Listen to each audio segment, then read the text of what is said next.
আমি তার প্রথম না, দ্বিতীয় ভালোবাসার মানুষ ছিলাম। তার মুখে বহুবার শুনেছিলাম সে তার প্রথম ভালোবাসার মানুষটাকে নাকি অসম্ভব ভালোবাসতো, আর সেই মানুষটাকে পাওয়ার জন্য কতই না পাগলামি করেছিল।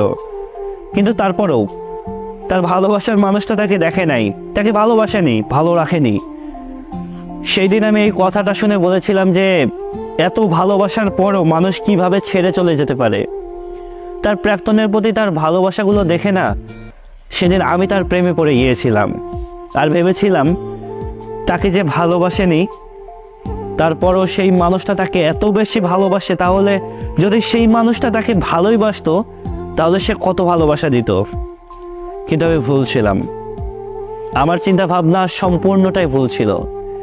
কিন্তু সত্য কথা তো এটা যে মানুষ সহজে কোনো কিছু পেয়ে গেলে না সেটার কদর করতে পারে না।